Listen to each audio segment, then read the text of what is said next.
François Hollande a été sifflé hier lors des cérémonies du 11 novembre. Il a été sifflé par des partisans d'extrême droite, mais aussi par des personnes qui avaient revêtu le bonnet rouge. Cela fait suite à un week-end où il y a eu plusieurs manifestations encore violentes et des destructions de biens publics. J'ai envie de vous poser la question, est-ce que le mouvement des bonnets rouges est allé trop loin ?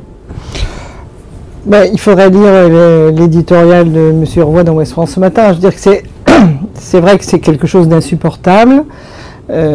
C'est une dérive par rapport à la République. Je regardais, alors je ne sais pas si c'est juste, il faudra vérifier qu'on n'a pas vu ça depuis 1934, et période extrêmement difficile.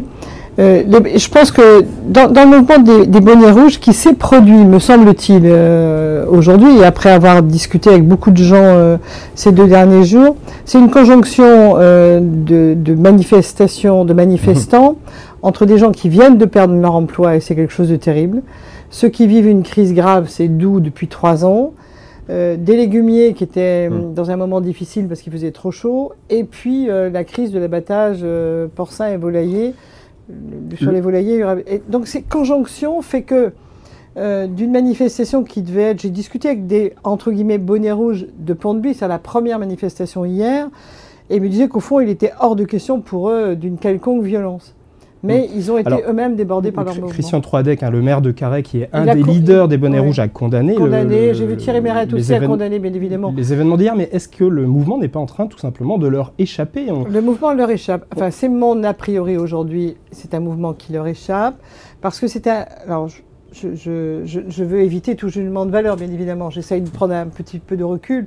C'est un mouvement qui n'était pas très lisible politiquement. C'est-à-dire que vous aviez à la fois des entrepreneurs qui avaient dû licencier, des salariés licenciés, oui, des le MEDEF avec les salariés, voire avec le NPA. Tout ça. Et c'est vrai que voir Thierry Mérette et le NPA, quand on connaît bien la Bretagne, c'est un peu compliqué. Donc on voit bien que l'absence de messages clairs, de motivation claire, de manifestation, et il peut y en avoir, et je pense que la manifestation est plutôt un signe, effectivement, même si je ne suis pas tout à fait d'accord avec Ségolène Royal, est plutôt un signe de bonne santé. Mais là, ça a échappé parce que... Malgré les promesses de Stéphane Le Foll, le mouvement des bonnets rouges appelle à nouveau à manifester. Qu'est-ce que vous pensez de cette nouvelle initiative? Est-ce que c'est la bonne méthode en ce moment? Ou est-ce qu'il ne faut pas une condamnation globale pour passer à autre chose? Moi, je pense qu'il faut passer à autre chose. C'est-à-dire que cette jonction de gens à messages politiques divers que j'ai dit tout à l'heure ne tient plus, puisque pour en avoir rencontré, les uns et les autres sont très gênés par rapport au nouvel appel. Jean-Marc Ayrault, dès le départ, a dit pacte d'avenir pour la Bretagne, parce que sur 60 000 salariés de l'agroalimentaire, 2 000 sont très touchés par la crise, et on espère moins de 3 000, bien évidemment, parce qu'il faut compter les induits. Donc on n'est pas au bout d'une histoire, c'est pas la sidérurgie de son époque, parce qu'on a encore la base d'une grande industrie agroalimentaire, donc on devrait plutôt remonter les marches. Et je pense que la négociation pourrait être de qualité.